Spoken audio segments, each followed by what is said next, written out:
Tadam! Tadadam.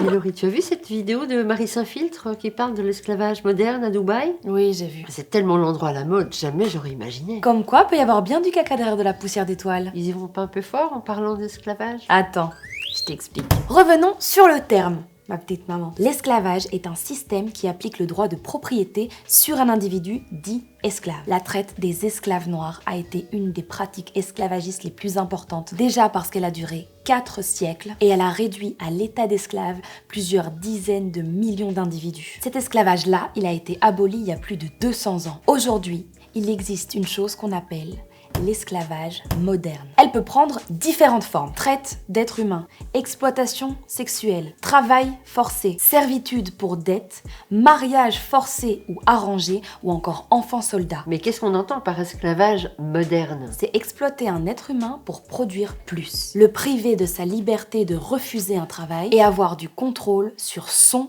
corps. D'ailleurs, l'anthropologue Tidjane Ndiaye estime le nombre de victimes à 46 millions d'individus.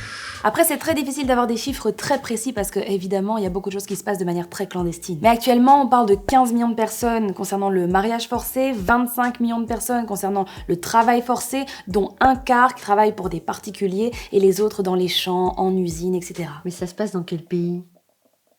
Tous. En grande quantité en Corée du Nord, en Chine, au Pakistan, en Inde, en Haïti, au Qatar, mais aussi en Europe où on compte 566 200 personnes réduites en esclavage. Tu vois maman, toi qui vis à Bruxelles, tu sais qu'en Belgique, 23 000 personnes sont des esclaves modernes. Ah non, je l'ignorais. Tu perds ton gloss.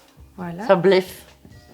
On ne peut pas parler d'esclavage moderne sans parler des Ouïghours en Chine et des camps dans lesquels ils seraient torturés, violés, stérilisés et exploité. Un vêtement sur 5 dans le monde contient du fil ou du coton issu du travail forcé des Ouïghours. Sans oublier les femmes autochtones au Canada qui deviennent travailleuses du sexe ou travailleuses domestiques sous la contrainte. Les jeunes au Brésil qui quittent les quartiers pauvres pour aller trouver du travail dans les plantations de soja ou dans les mines et qui finalement se retrouvent sous-payés, sous-alimentés et logés dans des conditions précaires. Les ouvriers et les travailleurs pakistanais et indiens à Dubaï, parqués dans des dortoirs insalubres et délabrés et qui se voient retirer tous leurs papiers d'identité, leurs passeports et qui peuvent plus bouger de là. Et tous les migrants subsahariens vendus aux enchères en Libye? Mais bon, ça rapporte gros. Pas qu'un peu mon neveu, on parle de 150 milliards de dollars de profit annuel. Comment est-ce que tout ça tient? Il y a différents moyens de pression sur les victimes. La violence, l'intimidation, les dettes financières, les menaces sur la famille, la rétention des papiers d'identité comme je l'ai déjà mentionné tout à l'heure. Parfois ils sont même drogués par leurs bourreaux, physiquement maltraités ou simplement parce qu'ils sont trop loin de chez eux pour s'affranchir. Et quoi, ça concernerait plutôt les hommes?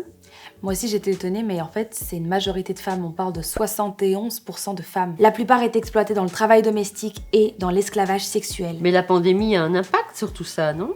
Ben oui, à cause des masques et des gants. La demande mondiale a provoqué une production accélérée dans les usines déjà existantes. En Afrique du Sud, par exemple, des ouvriers ont été littéralement enfermés dans une usine pendant plusieurs jours pour répondre au carnet de demande. Et ce serait quoi la solution? Il y a énormément de militants et d'associations qui se battent chaque jour pour changer les choses en faisant pression sur les gouvernements et sur les grandes entreprises parce que c'est eux qui ont tout ça entre leurs mains. À notre échelle, l'accès à l'information peut nous aider à comprendre là où il y a un souci, là où on peut changer notre manière de consommer et nos mentalités. Alors ma petite maman, changer le système, ça va prendre du temps mais c'est pas impossible.